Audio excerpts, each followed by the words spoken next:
What you're seeing is not a rat. They are the sugar gliders, a marsupial animal that is originated from Papua. What is the life of this adorable animal like? Follow the animal library.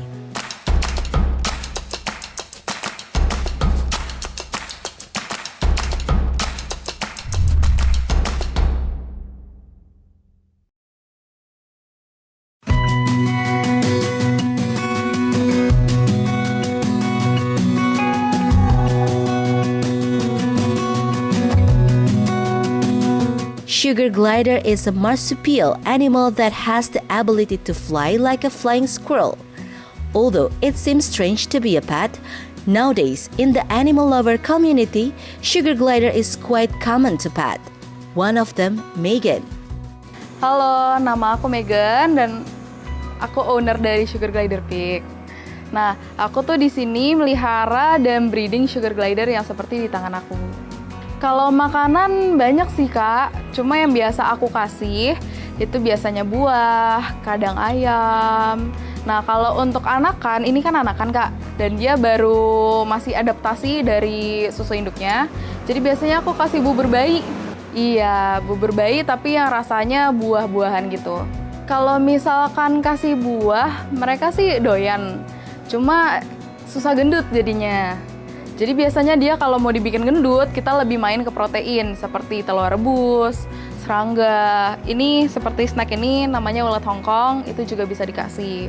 Kalau untuk makanan daya tahannya sendiri, biasanya kita kasih madu. Jadi kalau misalkan sugar glider kalian atau kakak lagi sakit, nah biasanya aku kasih susu yang non laktosa dengan madu. Kalau ini marshmallow khusus Kak, khusus sugar glider, jadi dia nggak ada bahan pengawetnya sama sekali. Dan ini tuh biasa aku kasih saat aku lagi main aja sih, sebagai reward untuk dia gitu. Kalau untuk bagus enggaknya, aku jarang kasih sih Kak. Soalnya itu cuma sebagai reward dan nggak semuanya doyan kalau di tempat aku. Jadi di sini yang aku pegang itu jenisnya Crimino.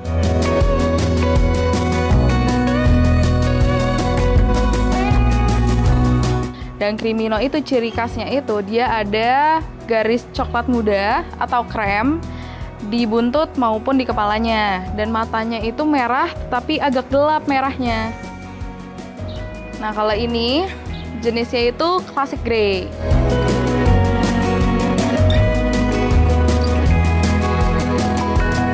Dan ini paling sering ditemukan. Kalau bisa asal usulnya lah. Ini asal usulnya seperti ini. Kalau di tempat aku sehari makan 2 kali. Dia itu jadwalnya itu jam 9 pagi sama jam 8 malam. Nah, setelah itu biasanya di jeda-jeda itu aku kadang suka kasih snack kayak jangkrik, marshmallow, vitamin. Ini vitaminnya fish oil, minyak ikan. Nah, terus kadang aku kasih yang lain-lain juga. Kayak bakso kalau aku lagi buat. Oke, jadi kalau misalkan kakak baru adopsi, untuk hari pertama itu tidak boleh dimainkan sama sekali. Jadi taruh di rumah dalam posisi kandang seperti ini, dan taruh, contoh ini kain yang bekas kakak pakai, bau keringat kakak, ditaruh di dalam kandangnya. Untuk apa? Supaya dia mengenal ownernya siapa. Supaya dia bisa lebih cepat adaptasi dengan owner barunya gitu. Jadi dia selama semalaman seharian itu tidak boleh dimainkan terlebih dahulu. Palingan untuk interaksinya kita bisa handfeed aja Kak. Oke, jadi kalau untuk handfeed itu sebagai salah satu contoh untuk bonding. Itu saat kalian baru adopsi kalian harus handfeed. Jadi dicocolin gitu.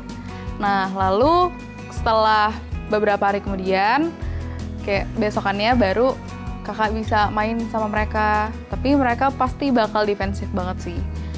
Nah jadi caranya itu kakak harus ngepalin tangan, ngedeketin ke dia. Walaupun dia mau menyerang, biarin saja. Walaupun dia gigit, kita jangan refleks tarik. Karena kalau kita tarik, dia bakal nganggep kita sebagai musuh gitu. Yang ada dia gigitnya lebih kencang. Jadi kakak giniin, kalau dia gigit, biarin langsung pelan-pelan begini. Tangkap, ambil gitu. Saat diambil, taruh di tangan begini, dipekap terus sampai dia ketiduran. Although these animals are allowed to bath like pets such as dogs or cats, the intensity of the bath also needs to be considered. It doesn't have to be too often. Kalau misalkan sugar glider, dia tuh bisa mandi guyur. Sama seperti anjing atau kucing, tapi dia maksimal atau paling banyak seminggu sekali. Tapi kalau misalkan bau nih, udah 2 minggu belum mandi, nah itu boleh dimandi guyur.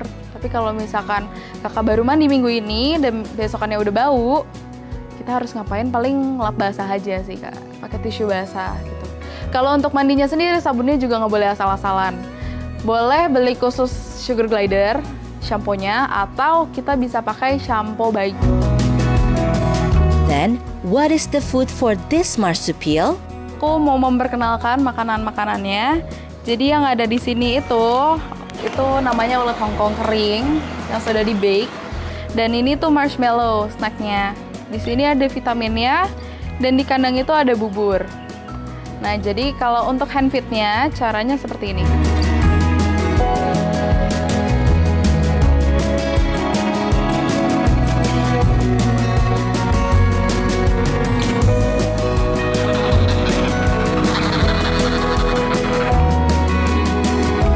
Hand feed is a technique of feeding a sugar glider by placing food on our fingertips.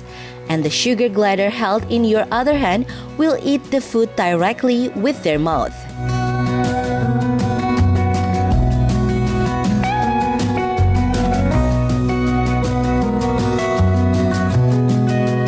What do you need to complete the cage?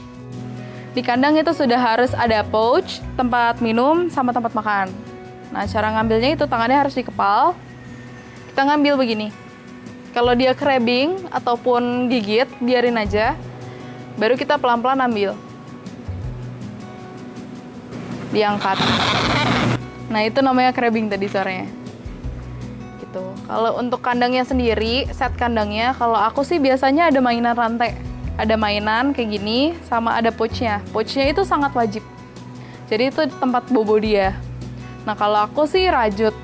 Aku rajut sendiri dan biasanya ada orang jual yang udah jahitan udah jadi. Terus kalau misalkan mau lebih bersih, pakai pasir di bawahnya. Kalau untuk pasirnya, ini sebenarnya bisa pakai pasir kucing. Tapi kalau aku sih biasa pilihnya tuh yang agak kurang berdebu gitu, Kak. Jadi dia kalau misalkan ngorek makanan dari bawah pun debunya nggak nempel gitu.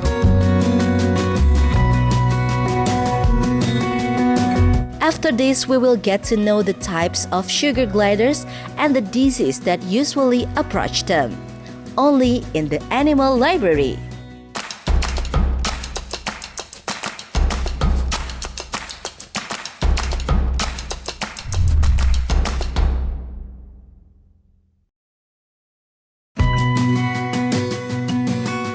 Arganata knew sugar gliders when he was studying in Bandung. Starting from keeping one tail, now he has also become a breeder who has more than 50 tails of these marsupials from Papua. Of course, Argantara's process and journey, he got a lot of it when he joined the sugar glider community in where he lived in the Tangerang area, Banten. Pertama kali saya suka sugar glider itu sekitar tahun 2012. Pada saat itu saya masih tinggal di Bandung, masih kuliah di sana. Saya nggak punya teman, terus akhirnya pengen cari peliharaan 1, peliharaan 2, ada yang mati, ada yang kabur. Terus akhirnya saya menemukan nih sugar glider. Saya baca-baca kayaknya menarik, perawatannya sepertinya bisa saya lakuin. Nah, mulai saat itu saya mulai cari-cari itu sugar glider. Akhirnya ya sekarang pelihara sugar glider sampai sekarang. Saya beli 1 ekor jantan. Saat ini sekitar 50 ekoran lah. Yang tidak kalah penting itu karena pada dasarnya saya penghobi. Akhirnya saya menemukan komunitas. Di komunitas itu ternyata saya cukup banyak ketinggalan sama yang lain tentang ilmunya. Nah, ilmunya itu kalau menurut saya lebih cepat dapat ketika sambil praktek. Nah, ketika mau praktek ya kita harus nge-breed tuh. Ya kita harus nge-breed, kita harus belajar genetiknya. Jadi kalau saya pribadi kalau kita mempelajari dari langsung praktek kita akan lebih gampang gitu. Makanya oleh karenanya saya akhirnya peliharanya sangat banyak, yang awalnya cuma 1 ekor, 2 ekor. Hampir 100% tentang sugar glider yang saya pahami itu dari teman-teman komunitas. Sugar glider sendiri itu aslinya dari Indonesia, dari Papua. cukup populer sebenarnya saat ini gitu. Cuma ya memang karena dia binatang eksotik, enggak lazim untuk dipelihara awalnya, itu ya belum banyak orang yang tahu ya. Enggak seperti kucing atau dogi. Yang sugar glider itu memang binatang eksotis, makanya kita butuh banyak effort untuk memperkenalkan sugar glider untuk ke masyarakat yang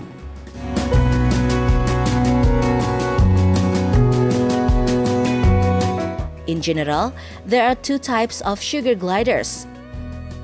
Ini salah satu jenis mosaik, dia white mosaik, seluruh badannya putih.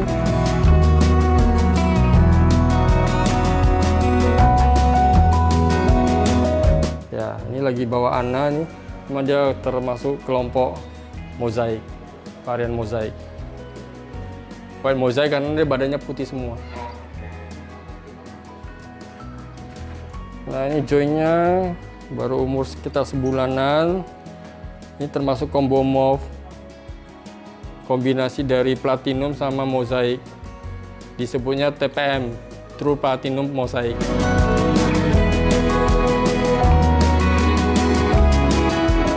Ya, dia ada ciri-ciri mosaiknya, misalkan kolarnya putih, kakinya kaos kaki. Nah, dia ada ciri-ciri platinum juga. Jadi merupakan gabungan dari platinum sama mosaik. Nah, ini indukannya dari tadi, yang TPM tadi, dia mosaik. Mosaik tapi bawa genetiknya platinum. Variannya mosaik. Karena dia ada genetiknya platinum. Jadi untuk menghasilkan TPM itu, dia butuh genetik platinum dari kedua induknya. Secara umum, untuk sugar glider kita terbagi dua, dominan sama resesif. Kalau dominan itu, dia cuma butuh salah satu induknya untuk dia keluar dominan. Kalau resesif, dia butuh kedua induknya mempunyai genetik resesif untuk dia keluar resesif. Nah, di dominan itu adanya apa? Grey, white face, sama mosaik. Kalau di resesif kita ada leucistic, ada albino,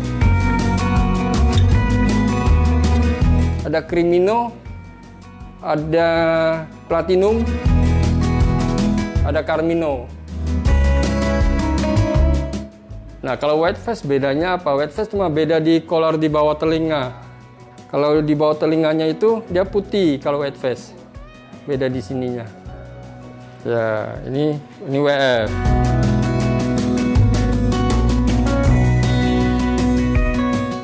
Bedanya tuh, coba cuma di telinganya aja. Mukanya lebih putih, makanya disebut white face dia. Kalau dari badan hampir sama dengan grey. Nah, ini leucistic, termasuk genetik resesif dia.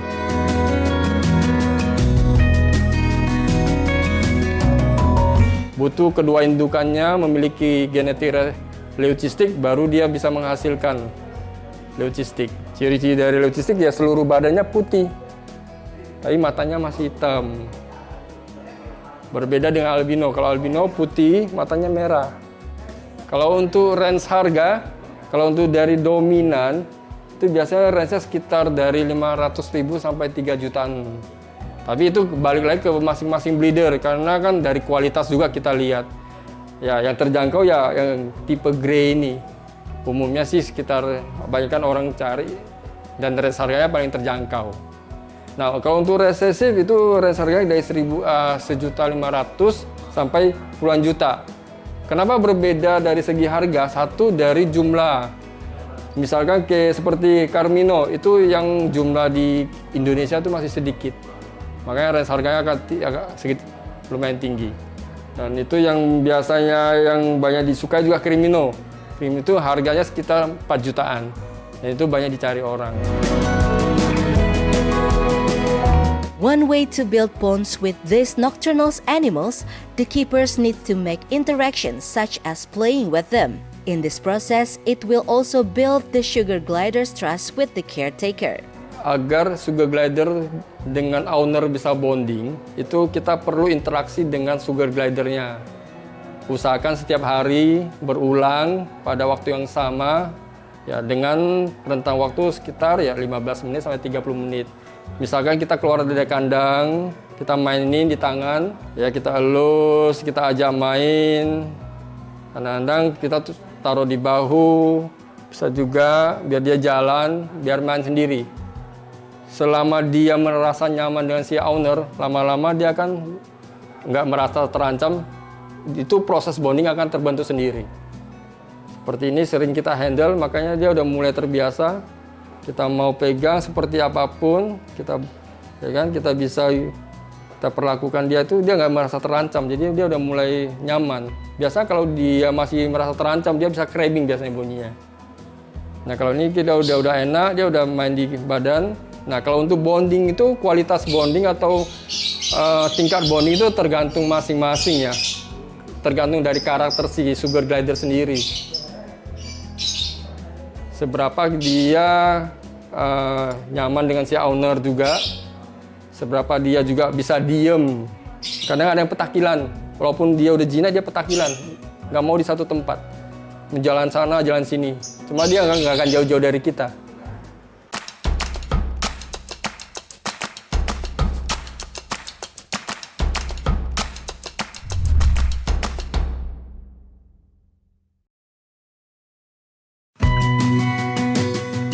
Before you make the decision to own a sugar glider, there are few things to consider, such as the visibility of the cage and their food supply.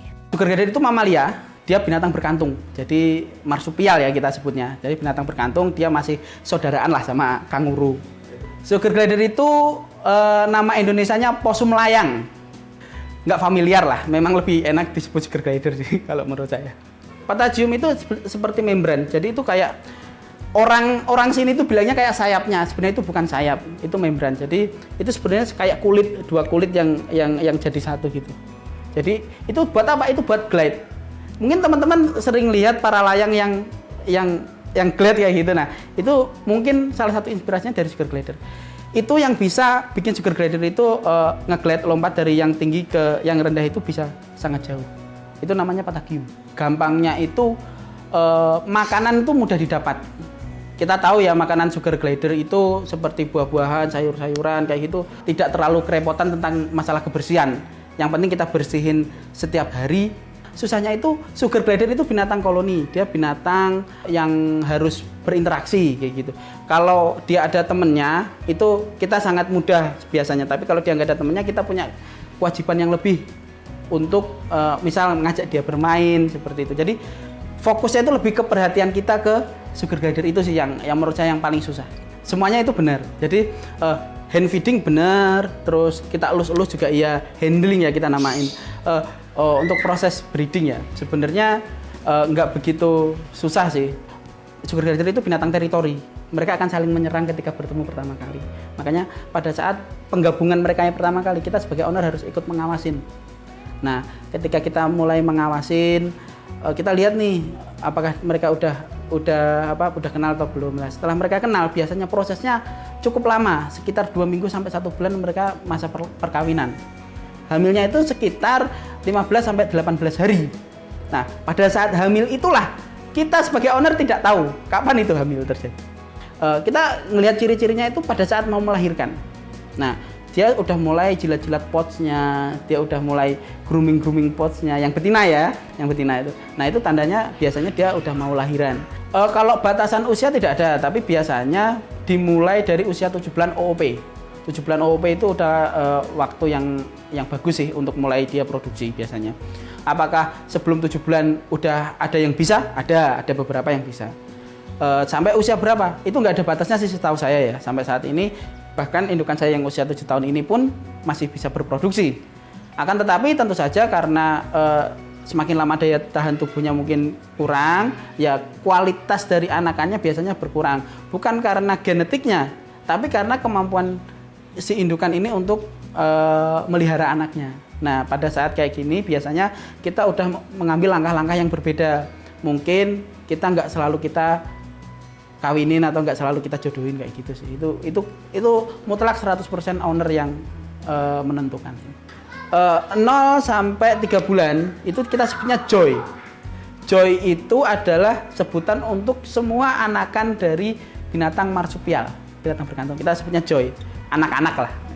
Joy itu dari usia 0 sampai 3 bulan. Usia 3 sampai 6 bulan kita sebutnya juvenil, usia remaja. Wah, itu nih bangor-bangornya biasanya. Yang udah mulai gigit lah, udah mulai inilah kayak tingkahnya ada aneh-aneh yang usia ini. Makanya kita harus paham cara handlingnya gimana. Nah, usia 6 ke atas itu adult. Biasanya ada space antara 6 sampai 7 bulan itu dia masuk ke adult. Enggak, tapi ada beberapa penyakit yang sering hinggap di sugar glider. Contohnya hair loss, itu yang paling mudah. Hair loss itu biasanya karena kebersihan kandang atau karena makanan. Terus yang itu yang pertama, terus yang kedua adalah pencernaan. Sugar glider itu sangat gampang diare. Dia binatangnya kan kecil ya. Dia sampai saat ini pengalaman saya ketika dia terkena makanan yang punya vitamin C yang tinggi, misal kayak jeruk yang asam-asam kayak gitu-gitu, dia gampang diare. Itu apakah nggak apa-apa? Sebenarnya nggak apa-apa, tapi kalau berlanjut itu akan jadi masalah yang besar, diare. Sugar glider kan gigi yang bawah itu kan 2 panjang ya. Itu tuh sering goyang, sering apa itu lama-lama bikin itu membengkak. Kayak gitu sih. Jadi gusi, masalah gusi kayak gitu.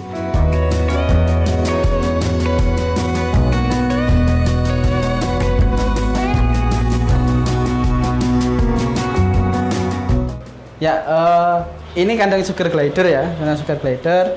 Standarnya untuk satu sugar glider itu cukup dengan ukuran 40 saja, untuk ukuran 40 cm, 48 biasanya ukurannya. Itu dalam satu kandang ini bisa 1 atau 2 ekor untuk usia dewasa. Nah, di kandang itu ada apa aja sih? Nah, yang paling penting seperti ini. Yang di kandang itu yang paling penting adalah pouch kandang ya. Pouch kandang, ada minuman, nanti kita kasih makan.